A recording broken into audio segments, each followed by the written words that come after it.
예, 안녕하십니까. 매버릭스페이 구독자 여러분. 요즘 반도체가 한국을 먹여 살리고 있죠. 무역 수지 흑자의 절반을 차지하는 이런 얘기가 있는데, 공식 관세청 데이터를 제가 정밀 분석한 그런 내용으로 과거 20년 동안 무슨 일이 있었고, 앞으로 어떻게 될 것 같다라는 이야기, 가트너 자료 포함해가지고 한번 상반기 총 결산하는 그런 시간을 좀 갖도록 하겠습니다. 2007년에 우리나라 반도체 총 수출액이 200억 달러 정도니까 지금 환율로 한 30조 원. 근데 지금은 거의 3천억 달러. 여기에 SSD랑 D램 모듈 미국으로 많이 나가는데 이것까지 합치면 거의 4천억 달러가 됩니다. 그러니까 거의 지금 600조 원에 가까운 거죠. 어, 야, 이게 뭐 한 10년, 15년 전만 해도 대한민국 총수출액의 거의 한 80% 되는 거예요. 폭발적입니다. 이러한 얘기 좀 여쭙겠습니다. 2007년에 근데 수출 대상국 비중을 보면 역시 중국이랑 홍콩, 이거를 중화권이라고 했어요. 비중이 높고 대만, 일본, 미국이 높았는데 20년 정도 지난 올해 상반기에 보니까 중화권 비중이 여전히 높긴 높아요. 근데 대만이 소폭 상승을 했고 베트남이 신규로 많이 들어왔습니다. 여기는 비메모리 쪽이에요. 이따가 상세하게 품목별로 말씀을 드리겠습니다. 예, 우리가 이 국제무역 데이터로 어떻게 뭐가 되고 있다라는 것을 아는 것이 단순히 어떤 시장 전망이나 매일 뉴스 자극적인 거 받아보는 것보다 가치가 또 있으니까 우리 채널은 또 소수 정예잖아. 그래서 한번 관심을 가져주시면 좋을 것 같습니다. 원래 중화권 수출 비중이 스마트폰 위주로 갈 때는 거의 70%까지 갔었더랬어요. 근데 이게 최근에 데이터 센터 향 투입이 많아지면서 중국의 비중이 빠르게 줄어들고 있고요. 대만, 베트남, 그리고 미국으로의 비중도 넓게 보면은 늘어나고 있습니다. 그러니까 순수 반도체로 보면 미국의 비중이 작은데 서버에 투입되는 HBM 제외한 DDR5 모듈 같은 경우에는 미국으로 지금 엄청나게 많이 나가고 있습니다. SSD하고. 여러분들 뭐 잘 모르시는 분들도 있겠지만 HS 코드라는 게 있습니다. 국제무역에서 어떤 품목을 분류하는, 산업을 분류하는 그런 코드인데 이 앞에 8542 요거 네 자리가 있고 좀 더 세부적으로 내려가면 6자리 3위. 여기까지가 국제적으로 가장 공통적으로 돼 있는 거고 이 다음에 HSK 10단이라고 한국 나름의 그러한 품목 분류가 세부적으로 붙어 있어요. 요게 이제 MCP라고 뭔가 복합 구조칩 정도라고 이제 명명이 되어 있는 겁니다. 여기가 사실은 HBM이 많이 포함이 되어 있는 거예요. 여기 보면은 2020년도에는 HBM이 아직 뜨기 전이죠. 그러니까 서버용 메모리가 대부분 여기에 좀 잡혀 있었던 그런 상황인데 이게 대중국 수출 비중이 36%였다가 올해 상반기에는 10% 아래로 떨어져 있어요. 근데 수출 금액은 거의 5배가 늘어나 있는 상황입니다. 그러니까 HBM은 중국으로 지금 가는 물량이 많이 작다라는 거를 한번 말씀을 드릴 수가 있고요.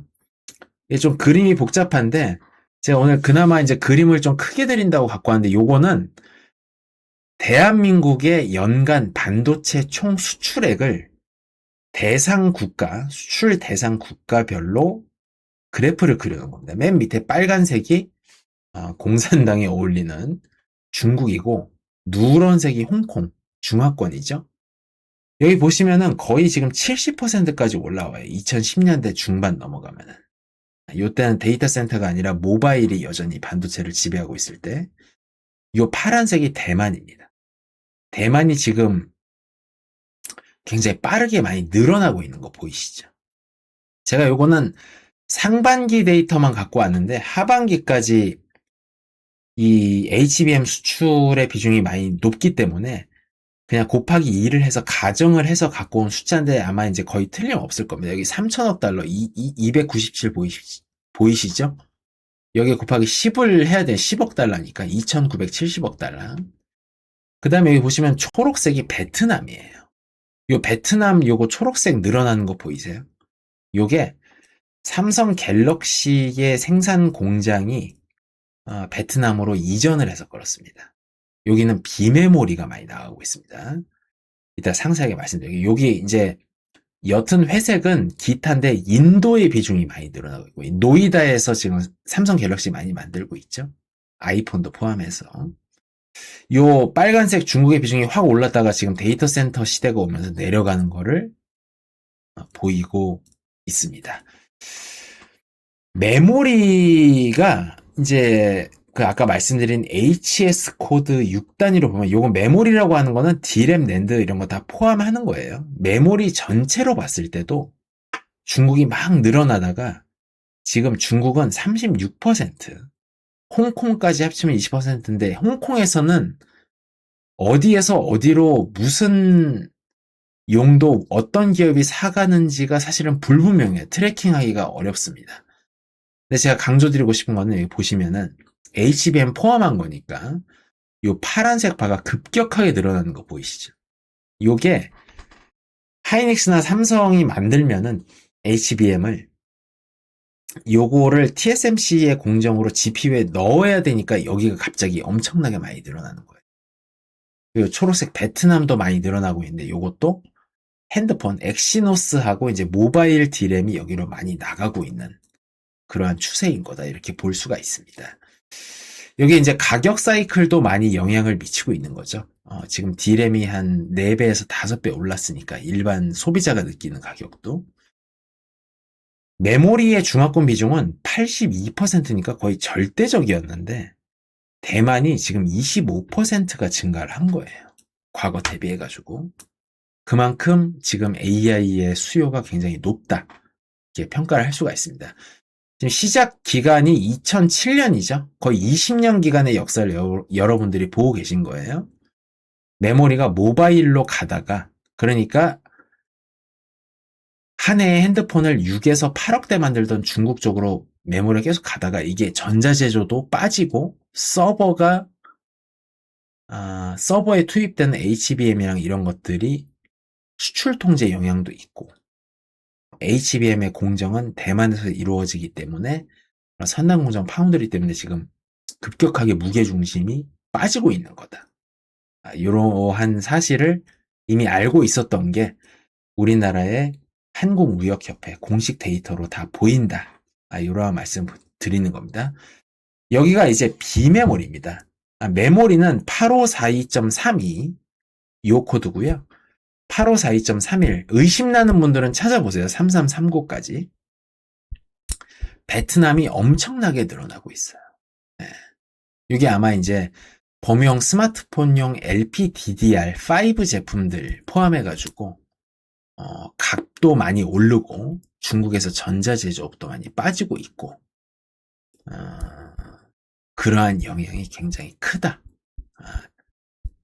이렇게 볼 수가 있습니다. 그러니까 엑시노스는 거의 이제 베트남으로 가고 있는 거다. 이렇게 볼 수가 있죠. 여기에 이제 인도 물량이 한 20% 정도 된다. 이렇게 볼 수 있는 거고요. 이래서 여러 가지 시장 자료라든지 여러 뭐 유튜브에서 반도체 전문가들이 나와서 뭐 얘기하는 거가 결국에는 어디로 수출이 얼마 통관 신고됐다. 이걸로 사실은 크로스 체크, 상호 교차 검증이 돼야 되거든요. 요거를 한번 확인을 하고 있는 겁니다. 우리나라 일단 다른 거 색깔 들어가 있는 건 말고 요 회색이랑 검은색 요 막대 그래프만 한번 볼게요. 우리나라 반도체 수출 총액이 200억 달러, 10억 달러니까 단위가 20이라고 적어 놓습니다. 곱하기 10을 하면 돼요. 3천억 달러로 올해 늘어날 걸로 보이는데 이제 색깔을 봅시다. 빨간색으로 가는 게 중국 비중이 거의 뭐 한 50%, 홍콩 합치면 한 70% 갔다가 급격하게 꺾이는 게 보이죠. 그 다음에 이 파란색 대만, HBM 때문에 많이 늘어나고 있고 베트남이 꾸준히 상승하고 있죠. 핸드폰이 주된 팔로고 대만은 서버향인 거다. 그래서 우리나라 반도체 수출의 어떤 절대적인 비중이고 뭐 절대 뭐 이게 위험하니까 중국한테 뭐 함부로 하면 안 된다 이런 내러티브가 여기서 깨지는 거예요. 결국에는 우리나라의 강점은 뭐냐면 그 손발 놀리고 뭐 어떻게 뭐 핸드폰, 랩탑 싸게 만들고 이런 게 아니라 그 안에 들어간 핵심 반도체. 전자제어 폭스콘이라든지 퀀타 공장이 말레이, 뭐 베트남, 인도로 뭐 남미로 빠지면 우리나라 수출 항공편만 바꾸면 되는 거다라는 게 여기에서 다시 한번 드러나는 거. 전체 반도체 수출이 200억 달러에서 15배 느는 동안 중국이 확 크다가 가라앉는 거예요. 결국엔 전자제조업이니까. 그죠? 이런 말씀 드립니다. 근데 D램 칩 자체의 수출만 놓고 보면은 사실 모듈 D램을 여러분들 보시는 PC 사면 요 초록색 기판에 꽂혀 있잖아요. D램 칩이 뭐 한 4개, 8개 들어가 있잖아. 근데 요 모듈은 미국으로 수출이 많아요. 우리나라 뭐 아산이라든지 충청권에서 제조를 해가지고 미국으로 직접 나가는 것도 이 금액이 1000억 달러 넘거든요. 이따가 차트에서 보시겠지만 D램은 중국의 비중이 아직도 절대적입니다. 그래도 최근에 이제 모바일이 이동하면서 베트남의 비중이 커지는 게 보이고,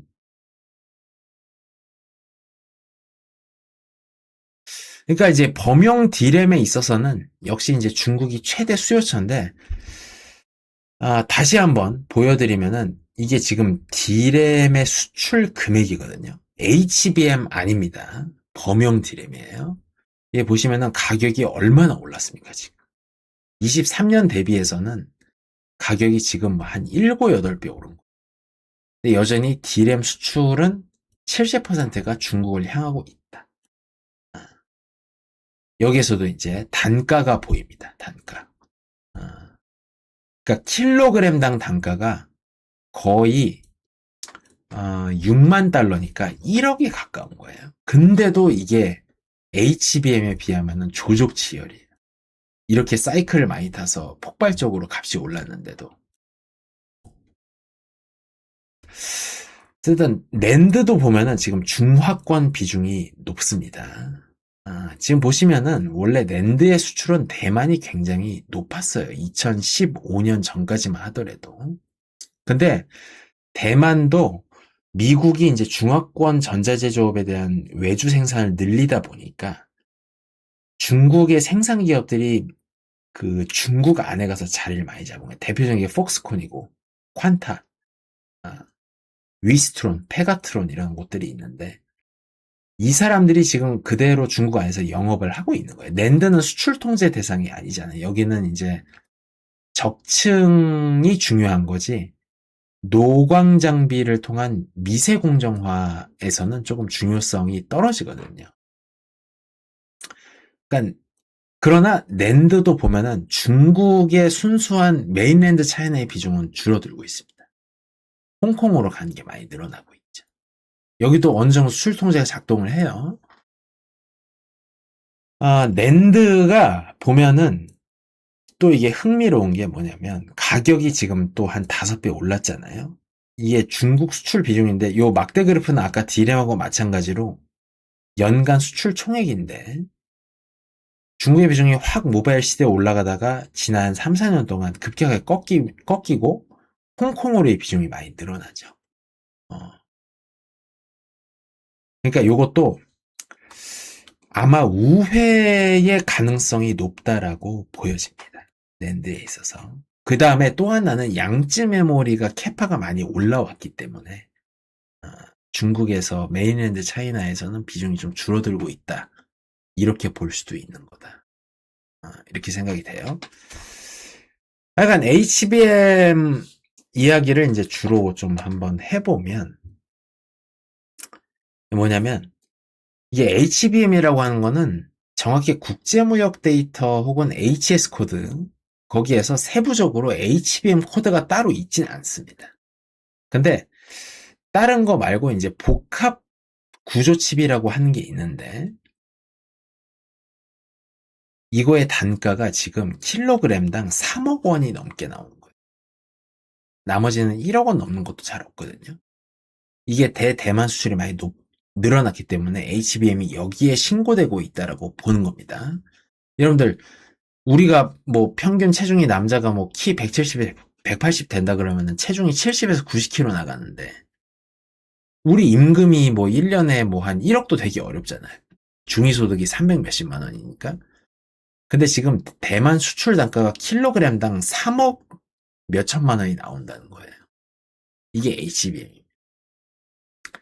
여기 보시면 이 HBM만을 놓고 보면 수출액이 지금 올해 말에 보면은 1,000억 달러, 그러니까 150조 원이 넘을 걸로 보는데, 여기 보면 누런색이 엄청 많죠? 이게 홍콩입니다. 제가 같은 색으로 일부러 계속 그리고 있어요. 근데 여기 보시면 급격하게 파란색이 엄청나게 늘어나는, 거의 절반이 파란색이 되게 돼 있죠? 이게 대만입니다. 파란색. 그러니까 우리나라가 HBM으로 추정되는 그런 무역 코드에서 수출 대상 국가가 대만이 이제 절반을 차지하게 된다. 그렇게 대단하다는 중국 시장에서 HBM의, 이건 지금 수출 통제에 영향을 받고 있어요. 미국에. 이따가 또 후반부에 말씀드리겠지만 엄청나게 지금 대만의 비중이 올라가고 있다. 그러니까 중화권의 시대에서 HBM, 특히 서버용 고집적 메모리 같은 경우에는 대만으로 지금 무게중심이 완전히 지금 교체됐다. 이렇게 보는 것입니다. 범용 같은 경우에는 여전히 이제 중국의 의존도가 높지만, 그러니까 여기 보시면은 MCP라고 하는 게 이제 HBM하고 같은 거라고 보시면 돼요. 원래 중국 의존도가 3, 40% 되다가 지금은 10% 미만으로 떨어졌다. 왜? HBM3 이상부터는 TSMC에서 공정을 거쳐서 엔비디아 GPU에 들어가야 되거든. 그러한 점이 있는 겁니다. 그러니까 이거 단가를 보면은 코드별로 요게 이제 제품이 나와요. 대만으로 나가는 건 킬로그램당 3억이 넘어. 그죠? 중국으로 나가는 거는 메모리가 엄청 비싸니까 킬로그램당 1억이야. 그래도 HBM 단가는 안 된다는 거고. 대만으로 나가는 거는 거의 한 7, 8천만 원 되는데 이거는 비메모리라는 겁니다. 단가에서 딱 나오는 거예요. HBM 혹은 MCP 복합 구조칩 메모리에 있어서는 이거 보세요. 파란색 그래프가 수직 상승하는 거. 홍콩하고. 이게 HBM이죠. 아마 말레이시아나 저기 싱가폴로 가는 물량도 많을 겁니다. 여기에서. 홍콩을 거쳐서. 그러니까 HBM 프리미엄이 이렇게 크다. 그다음에 D램 모듈 한국 내부에서 수출 통관 신고된 걸 얘기하는 겁니다. 검은색이 이제 새로 나왔죠? 이 검은색이 미국의 비중입니다.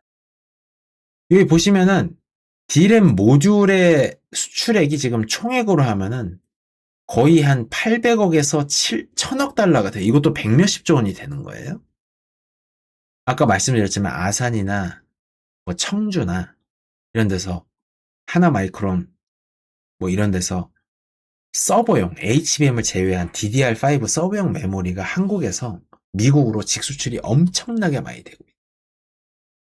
올해 연간으로 계산을 해보면 미국이 지금 거의 70% 비중을 차지할 걸로 보여요. 그러니까 한국의 후공정 시설만 있으면 미국으로 직수출하니까 지금 중국 그래프 홍콩 합쳐봐야 10%도 안 되잖아요. 그렇죠? 그러니까 우리나라 국내 투자를 많이 한다라는 거에 있어서 상당히 우리가 좀 긍정적으로 볼 부분이 있는 거다. 오늘 제가 굉장히 고급 데이터를 갖고 왔는데 따라오시는 게 이제 쉽지는 않을 겁니다. 우리 매버릭 TV는 뭐 구독자라든지 제가 뭐 광고료도 안 받고요. 지금 공공기관에 있으니까 뭐 수익 창출 이런 것도 전혀 하지 않고 우리나라 정책 결정자들이나 뭐 국제 싱크탱크에서 보는 정도의 어떤 자료를 민주적으로 공유하고자 하는 그런 채널이기 때문에 말씀을 드리고 있고 이러한 자료를 제 개인적인 사비를 들여서 하고 있는 거다. 다시 한번 말씀드려요. 그러니까 D램 그 수출 초록색 메인보드에 꼽는 PC D램을 샀을 때 그 꽂혀있는 D램 칩은 중국으로 많이 나가지만 한국에서 서버용으로 딱 그 칩을 기판에 박아가지고 나가는 D램 모듈 수출도 거의 D램 중국에 나가는 거에 규모가 못지 않은데 그거는 지금 대부분 미국으로 직수출이 많이 되고 있다.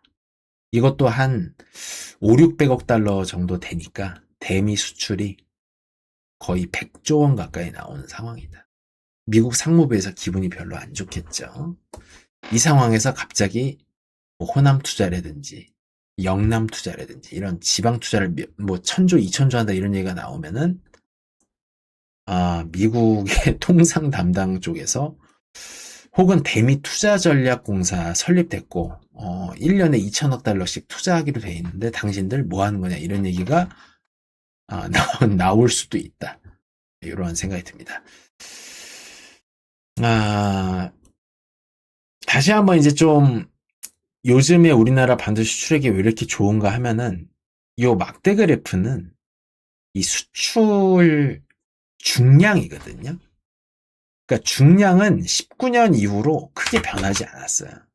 근데 이 노란색을 보시면 단가예요. 단가가 15년 대비해서 10배예요, 지금 10배. 그러니까 가격 효과가 크다라는 거. 이러한 정도의 가격 상승이 앞으로 한 10년, 20년 내에 있을 건가 하면 전 좀 회의적입니다. 여러 나라들에서 막대한 보조금과 미국의 One Big Beautiful Bill 이러한 걸로 메모리 시설 투자가 너무나도 많이 들어가고 있기 때문에 앞으로 이런 건 좀 경험하기가 어려울 수 있고 아마도 뭐 올해나 내년 반도체 지금 AI 회의론이 많이 있습니다만은 다시 한번 중간 선거도 있고 금리 하락, 이란 전쟁 이런 거 다시 한번 좀 고점이 오면은 메모리 회사들은 어느 정도 수익을 보고 좀 매각을 하시는 게 내년 한 초반까지는 괜찮을 것 같다 이런 생각이 들어요. 특히 이제 D램 모듈 아까 말씀드렸죠. D램 칩 요 엄지손가락만한 요게 아니라 그걸 다 한 4개, 8개 끼워 놓은 16기가, 32기가 요런 딱 PC나 서버에 꽂는 요런 모듈이 그 미국 수출이 제일 많이 뛰었어요. 네. 단가도 많이 올랐고. 이렇게 볼 수 있다. 우리가 중국이나 동남아의 후공정이나 이런 거를 전부 의존하는 게 아니라 국내에도 캐파가 있다. 이런 거를 다시 한번 확인한. 그래서 요번에 아산에 투자한다는 것도 그런 내용이죠. 유리기판은 또 이제 뭐 세종시에 조치원 쪽에 이제 또 시설 투자가 많이 들어가고 있고요. 요번에는 SSD를 보겠습니다. 이제 낸드가 그 칩으로는 판매가 사실은 쉽지 않고 수요처에다가 SSD 형태로 만들어야 여기도 검은색하고 회색이 엄청나게 많죠. 중국의 비중은 이제 미미해요. 왜냐면은 스카페센트 재무장관이 한두 달 전에 어떤 공개 석상에서 2030년경에 전 세계 컴퓨팅 파워의 70%가 75%가 미국에 있을 거다라고 얘기를 했어요. 지금 기업들의 빠르게 AI 모델을 돌리고 학습시키고 죄송합니다. 이런 거는 D램이 중요하지만 그에 비례해서 데이터 저장에 대한 데이터 저장 수요가 엄청나게 늘어나고 있거든요. SSD는 우리나라에서 지금 한 5, 60조 원이 미국으로 지금 나가고 있어요. 정말 여러분들 83년도에 이병철 회장님이 도쿄선언하고 반도체 시작을 안 했으면 어떻게 됐을까요? 네? 이건희 회장님이 뭐 갤럭시 이런 거 모바일 혁명 따라가고 파운드리 사업 시작 지금 브로드컴하고 지금 엄청난 디얼을 체결을 했죠. 다른 산업 비교가 되지 않고 지금 이런 상황에서 우리가 막 이렇게 발목을 잡아야 되나 전 국민이 지원을 해도 시원치 않은 상황이에요. 그런 생각이 됩니다. 절반 정도 왔습니다. 다음은 2021년부터 2026년도까지 MCO라고 하는 거는 이제 복합 비메모리 구조칩으로 중국의 비중이 여전히 굉장히 빠르게 홍콩 포함해서 낮아지고 있고 우리나라 스마트폰의 주된 생산기지인 베트남으로 초록색 그래프가 커지고 있는 거를 다시 한번 확인드립니다. 이게 좀 이제 그림이 복잡한데요. 지난 2022년부터 올해 상반기까지 우리나라의 여러 이 반도체 이거를 국제무역 표준 그 코드로 분류를 해놓은 거에서 요 밑에 국가별로 수출 비중에서 얼마나 변화가 있냐 했을 때 중국은 거의 전체적으로 다 마이너스입니다. 네, D램만이 지금 거의 살아남아 있고, 네, 홍콩으로는 낸드가 좀 늘었고요. 특히 요 시뻘겋게 약간 우리의 혈액 색깔처럼 버건디 색깔로 대만이 HBM 수출이 지금 엄청나게 늘었고, 요거 때문에 사실 우리나라가 구조적으로 메모리 최종 제품에서 적자를 보는 나라가 두 개가 있거든. 일본하고 대만인데, 대만에 대한 구조적인 무역수지 적자가 올해 해소가 됐습니다.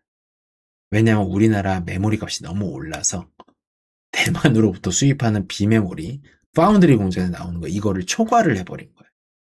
그리고 대만 자료에서도 제가 교차 검증을 한 거니까 믿으셔도 됩니다. 베트남, 프로세서하고 D램, 전체 반도체 늘어나고 있고요.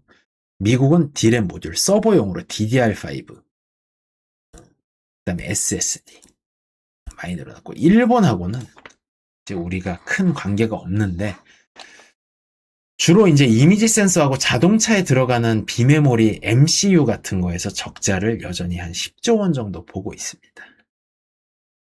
6개 운명. 보시죠. 우리나라가 메모리 위주 국가라는 거를 관세청 데이터에서 볼 수가 있는 거예요. D램, 낸드, MCP라고 하는 건 HBM이라고 말씀드렸고, D램 모듈, 미국으로 많이 나가, SSD 다 폭증하고 있는데, 프로세서의 무역 수지는 꼬라 박은 거예요. 이게 이제 일본 때문입니다. 간접적으로는 대만이고. 그러니까 우리나라의 반도체 무역 수지 흑자 99%는 아직도 메모리예요. 비메모리의 무역 수지 흑자는 그렇게 많지 않습니다. 대만한테는 꽤 벌었는데 이거를 베트남하고 이걸 일본하고 미국한테 많이 까먹어요. 네. 이거 보세요.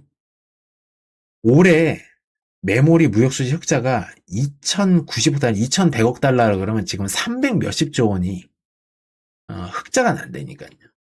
우리나라 기업 중에 막 영업이익이 200조, 300조 나는 회사는 단군 이래 없었습니다. 이거 보이세요? 네. 공포스러운 그런 숫자인 거죠.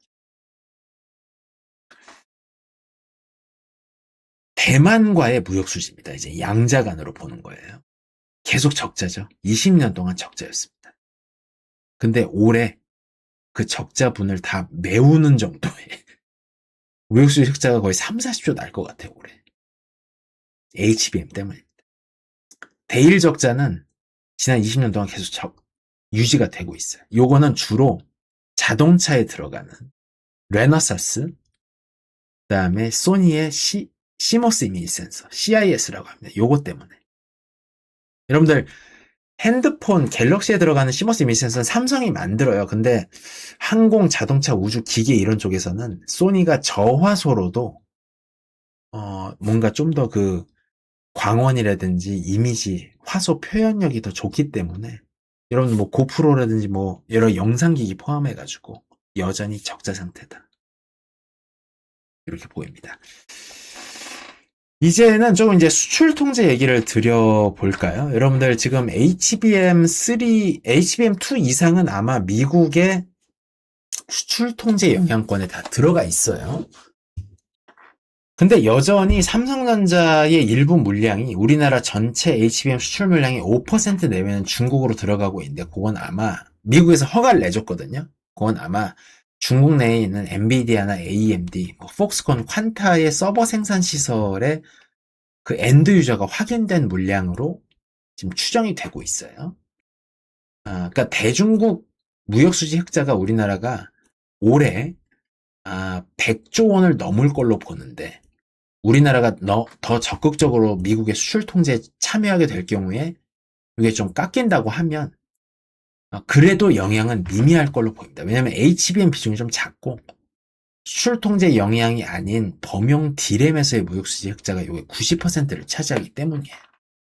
중국은 또 어떻게든 방법을 찾겠죠. 근데 또 하나 이제 조금 우려가 되는 거는 지금 우시, 시안, 다롄에서 삼성하고 SK가 D램 낸드 팹을 갖고 있는데 거의 모든 물량이 한국에 와서 최종 공정을 거친 다음에 미국이랑 대만으로 수출되는 걸로 보입니다. 베트남 포함해서. 이 역수입 물량이 딱 잡혀요, 관세청에서. 근데 만약에 이제 미국의 수출 통제 우리가 적극적으로 가담을 했는데 중국 측에서 이제 자기네들 땅에 있는 삼성, SK 하이닉스 팹 운영을 뭐 갑자기 중단한다든지 조직 지도부라든지 이런 것들이 당위원회가 들이닥쳐서 갑자기 공장을 닫았다. 그럼 이게 좀 위험하다. 이렇게 보는 겁니다. 여러분 근데 큰 걱정하실 필요는 없는 게 2017년부터 2019년까지 그때도 이제 수출 통제 얘기가 많이 나왔었죠. 그때 제가 무슨 얘기를 들었냐면 반도체 산업협회하고 삼성전자 관계자 이제 뭐 제가 익명으로 해야 되겠죠. 우리가 투자한 돈을 다 손실을 안 입으려면 3년만 달라 그랬습니다. 근데 지금 벌써 한 8년, 10년 돼가죠. 이미 뽑을 돈은 다 뽑았습니다. 그리고 앞으로 시설 업그레이드도 안 돼요. 여러분들 극자외선 노광장비 EUV뿐만 아니라 시각 증착, 뭐 이온 주입 이런 거 이제 다 중국에 못 들어갑니다. 서비스 인력, 미국, 유럽 기술 인력도 다 못 들어가고요. 그러니까 이제 요게 이제 한국에서 다 대체될 예정이다. 그러니까 한국의 수출이 더 늘어날 수 있다. 어떻게 보면 그런 긍정적인 면이 있다라는 거. 미국 수출 통제 말씀을 좀 드리면 지금 요게 이제 뭐 복잡한 얘기인데 이제 제곱미터당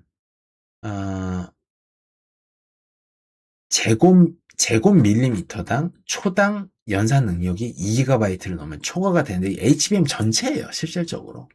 그 다음에 FDPR이라고 하는 거는 Foreign Direct Product Rule이라고 외국 직접 무슨 제품 규칙인가? 그런 건데 미국의 기술이나 장비 소프트웨어가 섞이면 이것도 우리의 통제 관할이다. 이렇게 들어오는 겁니다. 근데 이제 저밀도 HBM은 건별로 허가를 해주는데 요게 이제 아마 미국 빅테크에 들어가는 거, 중국 내 생산시설 유지하는 거. 그러니까 수출 통제에 들어가고 안 들어가고가 문제가 아니라 이미 수출 통제 대상이에요. 그러니까 앞으로 수출 통제에 참여한다 그래서 너무 호들갑을 떨 필요가 없는 거다. 이미 하고 있는데 삼성전자가 예외적으로 좀 이제 좀 허가를 받아서 뭐 동남아나 유럽이나 뭐 한국이나 미국으로 나가는 서버 만드는 회사들한테 주고 있는 거다. 그런 얘기고요.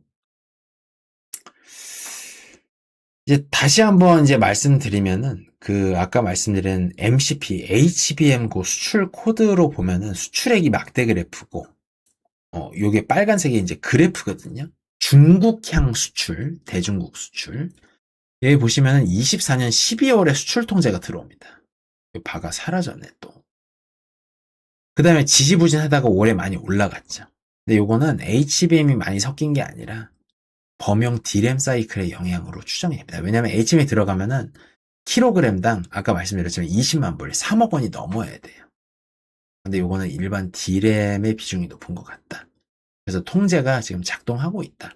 이렇게 보는 것입니다. 요 단가가 올라간 거는 일부 허가를 받은 우리나라 양사의 물량이 HBM3 이하 물량이 들어가고 있다. 이렇게 보시면 돼요.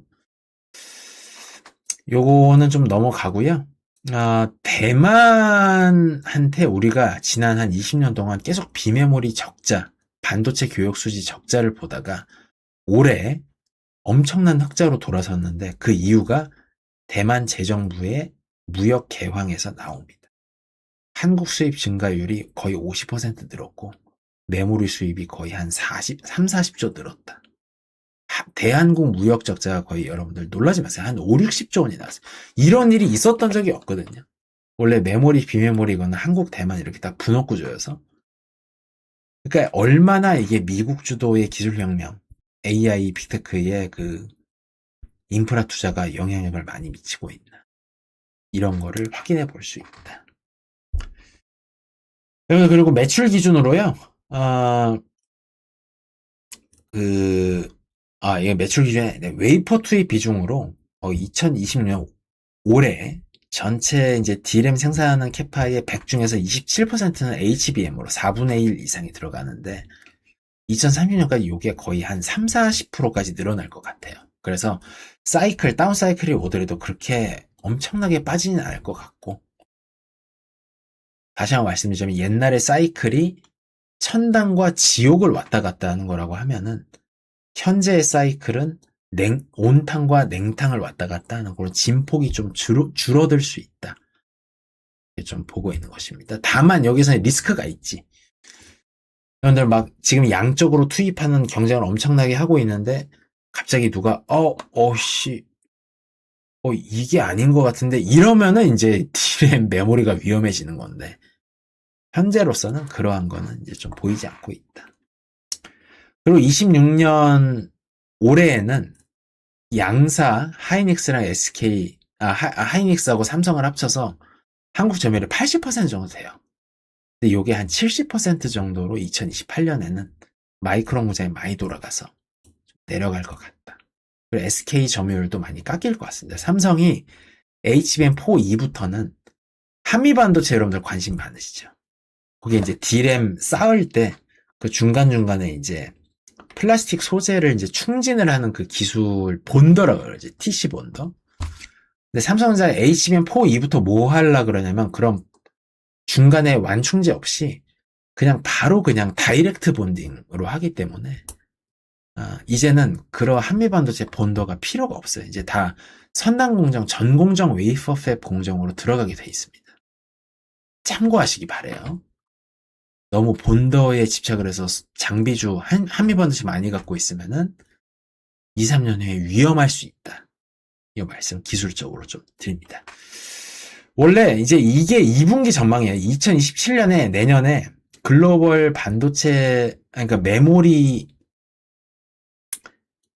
매출액이 6천억 달러가 넘을 걸로 보니까 거의 한 1,000조 원 되는데 28년도에 조정이 오거든요. 지금 전망으로는 5,300억 달러 한 12에서 15% 빠질 걸로 보는데 사실은 더 빠질 수도 있죠.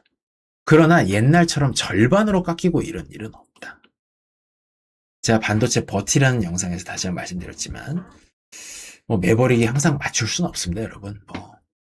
더 빠질 수도 있고 반등할 수도 있다. 다만 저는 후자의 무게를 좀 더 두고 있다라는 거. 낸드는 지금 YMTC의 공격적인 시설 투자가 좀 두려워요. SK가 지금 최신 뉴스로는 낸드 캐파는 동결을 했다는 얘기가 있거든요. 그래서 웨이퍼 투입량으로는 양지 메모리가 앞설 수 있습니다. 물론 공정은 좀 뒤지겠지만.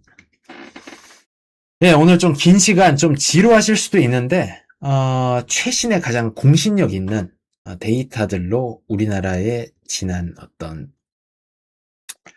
반도체 여러 비메모리 메모리 상세 품목의 수출 대상국과 중량별 수출 단가를 통해서 우리 반도체 교육의 구조적인 전환을 한번 말씀드렸습니다. 이제 중국의 시대에서 미국, 베트남, 대만 이런 쪽으로 다극 체제.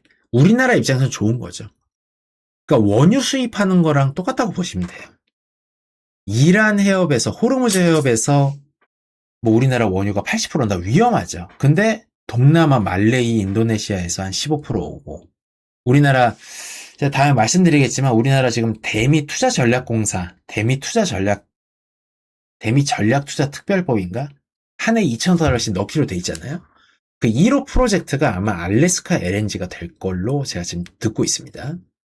원유도 포함해서 태평양 미국 건너서 오는 원유도 한 20-30% 되고 러시아에서 만약에 이제 미중 대탕트를 넘어서 이제 미소 대탕트가 온다 그러면 북극해에서 오는 거 일본 통해 가지고 그래서 중동산 원유 비중이 한 30-40% 혹은 호르무즈 위협을 안 받는 사우디 쪽에서 나오는 거 이런 거 비중 높아지면은 다변화되니까 훨씬 우리나라의 경제 체질은 로버스트 강건해지고 훨씬 더 어떤 레질리언스가 좋아지는 거죠.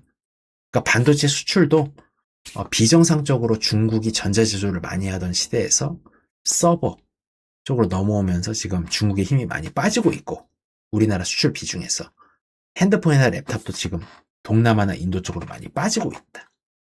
그래서 우리나라는 수출 항공편만 바꾸고 바꾸면 되고 돈을 잘 벌고 있다. 다만 중국이 공격적인 캐파 확장에 좀 우리도 대응을 잘 해야 되고 국내 기업 여건, 그다음에 미국의 수출 통제에 그래도 어느 정도 좀 협력을 하는 것이 HBM 뭐 4E, 5 그리고 D램도 DDR6, 7 나올 거 아니에요.